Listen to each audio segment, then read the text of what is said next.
The words hit him like a cold wave against bare skin, sudden and unforgiving, spoken in a room filled with polished brass, folded flags, and the quiet authority of rank. A Navy Admiral stood at the front of the hall, eyes sharp, voice steady, and declared that he was not needed here. For a moment, time seemed to stall, as if the walls themselves were holding their breath, waiting to see what a single-dad veteran with tired eyes and worn hands would do when tested in front of everyone who mattered. If you believe in kindness, second chances, and the quiet strength of people who keep going when life tries to break them, take a moment right now to like this video, comment your thoughts, share it with someone who needs hope today, and subscribe to the channel so more stories like this can be told. The man's name was Daniel Harper. Though most people only saw the surface of him, they saw the slightly hunched posture of someone who had learned to carry weight alone, the faded service jacket he wore with care even though it had seen better days, and the guarded expression of a father who had learned not to expect too much from the world. What they did not see, at least not at first, was the history etched into his silence. Years earlier, Daniel had served his country with everything he had. Long nights at sea, months away from home, and moments where survival depended on trusting the person beside him more than himself. When his service ended, it did not end with parades or speeches. It ended quietly, with paperwork, a handshake, and a long drive home to a house that felt far too empty. That emptiness did not last long. Life, relentless as it is, filled it with responsibility. Daniel became a single father almost overnight after tragedy reshaped his world in ways he never saw coming. From that moment on, every decision he made revolved around one small human being who depended entirely on him. He learned to cook simple meals, to braid hair with clumsy fingers, to stay awake through the night when nightmares came,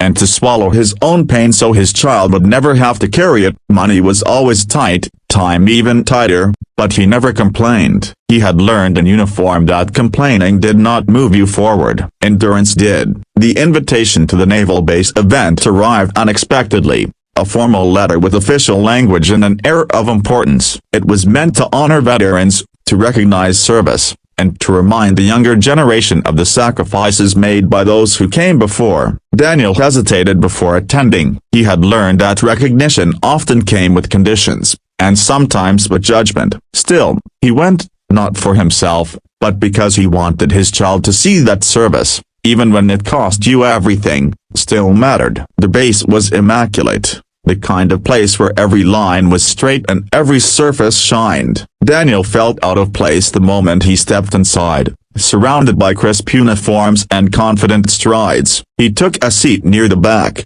content to remain unnoticed, content to listen and leave quietly when it was over. But life had other plans. As the program unfolded, speeches filled the room, some heartfelt, some rehearsed, all echoing with pride. Then came the moment that shifted everything. The Navy Admiral, a figure of immense authority and respect, began speaking about standards, readiness, and the future. His gaze moved across the audience, lingering just long enough on Daniel to make the air feel heavy. In front of everyone, he questioned the relevance of veterans who no longer served in uniform, implying that their time had passed, that their presence was symbolic at best, unnecessary at worst. For Daniel, it was not just a statement, it was a reopening of wounds he had worked hard to close. It reminded him of job interviews where his service was politely acknowledged and quietly dismissed, of forms that reduced years of sacrifice to a checkbox, of moments when he felt invisible despite everything he had given. His hands tightened,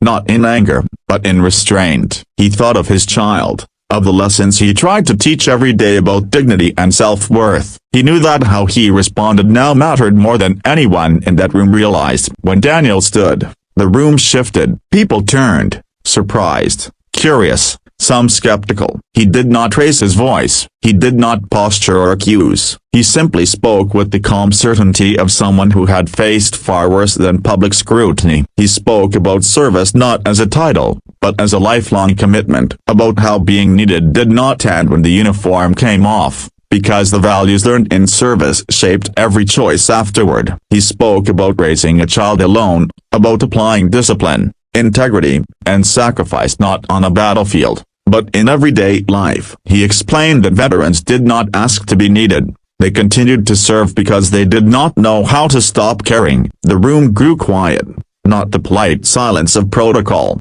but the kind that settles when truth lands heavily. Daniel did not mention medals or missions. He did not recount heroics. He talked about the unseen battles, the ones fought in grocery store aisles while calculating budgets, in late nights after children fell asleep, in moments of doubt when quitting would have been easier. His words carried the weight of lived experience, and they resonated in a way no prepared speech ever could. For the Admiral, this was not the response he had anticipated. Accustomed to command and compliance, he was now faced with something far more challenging: perspective. He listened, really listened, as Daniel spoke about being needed not by an institution, but by a child who looked at him as their entire world. About how service, once learned, never truly ends. It simply changes form. When Daniel finished, he did not wait for applause. He sat down, heart pounding, unsure if he had crossed an invisible line. But something had changed. The atmosphere in the room was different,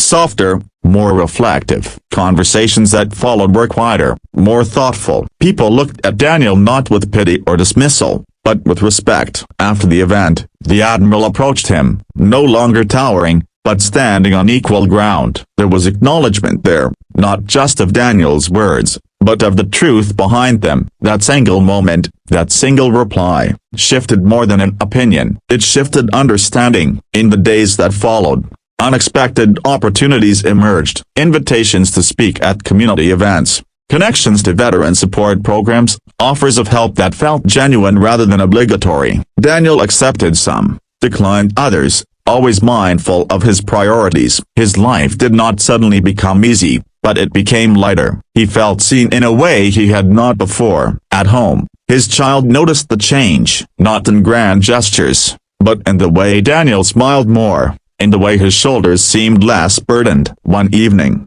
as they worked on homework together, Daniel realized something profound. Being told he was not needed had forced him to articulate why he mattered, not just to others, but to himself. And in doing so, he had reclaimed a part of his identity he did not realize he had lost. This story is not about proving someone wrong. It is about standing firm in who you are when the world tries to define your worth. It is about understanding that titles fade, uniforms are folded away, but character endures. Daniel Harper did not change the room by demanding respect. He changed it by embodying it. Just before we reach the end, take a moment to comment below and share where you are watching from, or write the words "I see you" to honor every parent, veteran, and unseen hero carrying more than anyone knows. As the years moved on, Daniel continued his quiet service, coaching his child through life's challenges, supporting other veterans when he could, and showing by example what resilience truly looked like. The Admiral, too, carried that moment with him, a reminder that leadership is not just about authority, but about listening. If this story touched your heart, if it reminded you of someone who stood strong when they were told they did not matter, please like, comment, share, and subscribe. Your engagement helps these stories reach others who might need a reminder that they are needed, even when the world forgets to say it.